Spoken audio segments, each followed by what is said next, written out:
বাংলাদেশের মানুষ দাবি আদায় করার পদ্ধতি জানে। 15 সেপ্টেম্বর যখন আমরা 7টা দল অভিন্ন কর্মসূচিতে মাঠে নেমেছিলাম, এবারও আমরা দ্বিতীয় ধাপেও আমরা 7টা দল কর্মসূচিতে মাঠে নামছি। এর বাইরেও অনেকে আমাদের এই কর্মসূচিতে সমর্থন করছে। জুলাই গণ অভ্যুত্থানের পরে সংস্কার, বিচার ও নির্বাচনের ইস্যুতে আমরা সরকারকে সর্বাত্মক সহায়তা করেছি। জাতীয় ঐক্যমত্য কমিশনে দীর্ঘ আলাপচারিতায় অংশ নিয়েছি, কিন্তু দুঃখজনক বাস্তবতা হলো জুলাই গণ অভ্যুত্থানের প্রধান চাওয়া স্বৈরতন্ত্রের স্থায়ী বিলোপ পূরণে কার্যকর কোনো ব্যবস্থা নিশ্চিত করা যায় নাই। জুলাই সনদে গুরুত্বপূর্ণ বিষয়ে ঐক্যমত্য হয় নাই। যেসব বিষয়ে ঐক্যমত্য হয়েছে সেগুলোর আইন ভিত্তি নিয়ে টানাপোড়েন এখনও শেষ হয়নি। ফ্যাসিবাদের সাথে জড়িতদের বিচারে ধীরগতি ও স্বল্প মাত্রা হতাশা তৈরি করেছে। দুই দিন আগের খবরে জানা গেল, পুলিশের হিসাব মতেই ফ্যাসিবাদের সাথে জড়িত আটক হওয়া ব্যক্তিদের 73% জামিন পেয়ে যাচ্ছে। ফ্যাসিবাদের দোষরা মহাসমারোহে নির্বাচন করার ঘোষণা দিচ্ছে। লেভেল প্লেইং ফিল্ড তৈরির কোনো প্রচেষ্টাই দৃশ্যমান হয় নাই, বরং সরকার শীর্ষস্থান থেকে নির্বাচনের আগেই ফলাফল নিয়ে বার্তা দেওয়ার এক ধরনের নগ্ন প্রচেষ্টা দেখা গেল জাতিসংঘের বৈঠক যাত্রায়। এমন বাস্তবতায় আজকের এই সংবাদ সম্মেলন অনুষ্ঠিত হচ্ছে। আপনারা যারা এসেছেন তাদের সকলকে কৃতজ্ঞতা জানাচ্ছি। জুলাই অভ্যুত্থানে আহত ও শাহাদাত বরণকারীদের প্রতি শ্রদ্ধা সম্মান জানাচ্ছি।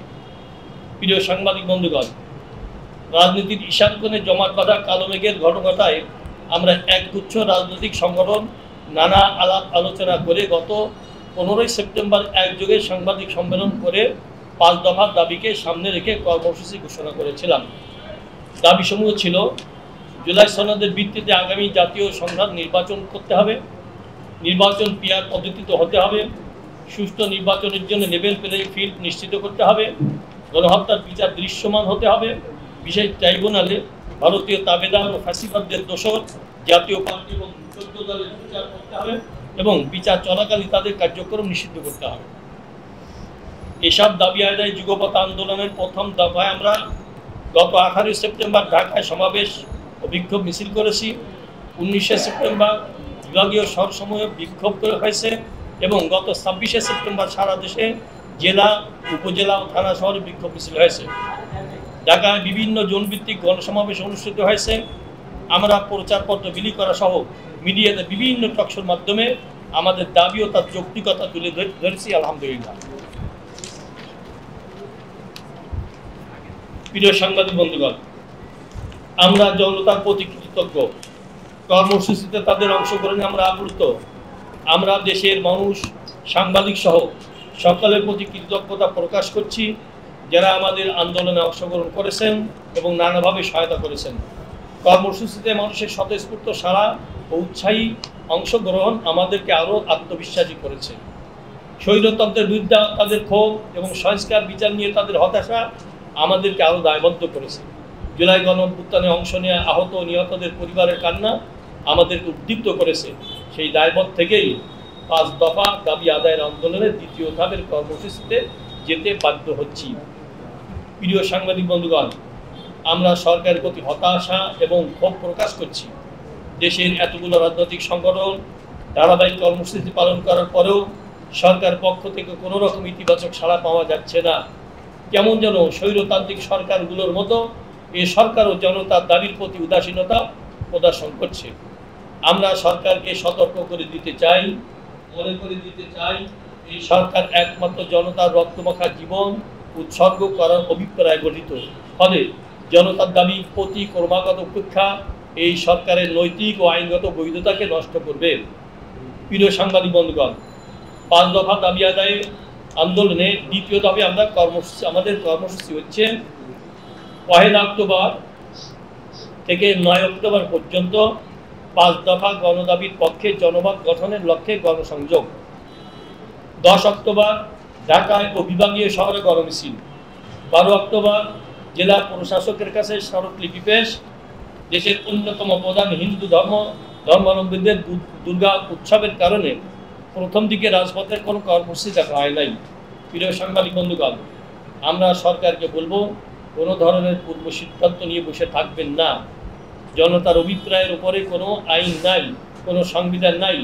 জনগণ জুলাই সনদের আইনি ভিত্তিক চাইছে, জুলাই সনদের ভিত্তিতে ক্রিয়া পদ্ধতিতে নির্বাচন চাইছে, গণহত্যাকারীদের বিচার চাইছে, ফ্যাসিবাদের দোষরদের বিচার ও বিচারকালীন নিষিদ্ধতা চাইছে এবং লিভেল প্লেইং ফিল্ড চাইছে। তাদের এই দাবি পূরণে এই সরকার নৈতিক ও আইনগতভাবে বাধ্য। আমরা সরকারের দায়বোধকে জাগ্রত করতে চাই। আমাদের কর্মসূচিতে যদি তাদের দায়বোধ জাগ্রত না হয়, তাহলে সতর্ক করে বলছি, বাংলাদেশের মানুষ দাবি আদায় করার পদ্ধতি জানে। প্রথমত আমরা যে 5 দফা দাবি জানিয়েছি, এটা এই সরকারের অঙ্গীকার ছিল। তো আমরা চাই না এই সরকার ব্যর্থ হোক, তারা তাদের অঙ্গীকার পালন করুক, বাস্তবায়ন করুক, এটাই আমরা চাই। অতএব এই অঙ্গীকার বাস্তবায়ন না হলে সুষ্ঠু নিরপেক্ষ নির্বাচন হবে না, এটাই আমরা আশঙ্কা করি। আমরা চাই সুষ্ঠু এবং গ্রহণযোগ্য উৎসব মুখর একটা নির্বাচন। আর নির্বাচনে যাবো কি যাব না, এই সিদ্ধান্ত নেওয়ার সময় এখনো হয়নি। আর আপনারা যেটা বলেছেন যে এখন আমরা আলাদা আলাদা কর্মসূচি পালন করছি, আমরা হয়তো প্রয়োজনের আলোকে আমরা ঐক্যবদ্ধ কর্মসূচিও দিতে পারি। সেটা নির্ভর করবে সরকারের আচরণের উপরে, পরিবেশ পরিস্থিতির উপরে। নির্বাচনের জন্য যে পরিবেশ দরকার সেটা এখনো নাই, এই জন্যই তো আমরা লেভেল প্লেইং ফিল্ড চাচ্ছি। আমরা মনে করছি যে দেশের আগে যেমন অবস্থা ছিল এখন সে থেকে ভিন্ন কোনো অবস্থা নেই। অতএব বিগত দিনের নির্বাচনগুলো যেমন হয়েছে, সামনে লেভেল প্লেইং ফিল্ড ছাড়া এবং আমাদের যে দাবিগুলো আছে এই দাবিগুলো বাস্তবায়ন ছাড়া যদি নির্বাচন হয়, তাহলে ঠিক আগের মতো নির্বাচন হবে না। বিহারের বিষয় নিয়ে আপনারা দেখেছেন কয়েকটা সংস্থা জনমত জরিপ করেছে। এখানে তো একটা জরিপে আমরা দেখছি 71% মানুষ বিহার চায়। আরেকটা জরিপ তারপরে আবার হয়েছে, সেখানে বলেছে যে 55 বা 56% মানুষ বিহার চায় না। তাহলে এই জরিপে কিন্তু আমরা দেখতে পাচ্ছি যে প্রায় 45% মানুষ বিহার চায়। দুইটা জরিপ যদি আপনারা দেখেন, তাহলে আমরা মনে করতে পারি যে প্রায় 50%-এর বেশি মানুষ বিহার চায়, আর অধিকাংশ রাজনৈতিক দল চায়। অতএব মানুষ পিয়ার বুঝে না, বিষয়টা এমন না। আর পিয়ার তো কোনো যন্ত্রের মেশিনের নাম না, ইভিএম। পিয়ার একটা পদ্ধতি, নির্বাচন মানে প্রপোর্শনাল রিপ্রেজেন্টেশন, সংখ্যানুপাতিক পদ্ধতি। ভোট তো মানুষ যেভাবে দিচ্ছে ব্যালটে প্রতীকে সেভাবেই দিবে। এটা নতুন করে তো বোঝার কোনো বিষয় না যে এটা নতুন করে মেশিন সম্পর্কে অভিজ্ঞতা অর্জন করতে হবে তারপরে মানুষ ভোট দিবে, তা না। ভোট মানুষ আগে যেভাবে দিত ব্যালটে প্রতীকে সেভাবেই দিবে, কিন্তু সেই ভোট যেটা কাউন্ট হবে সেটা রেশিওতে পার্লামেন্টে দলগুলো প্রতিনিধি পাঠাবে। এই তো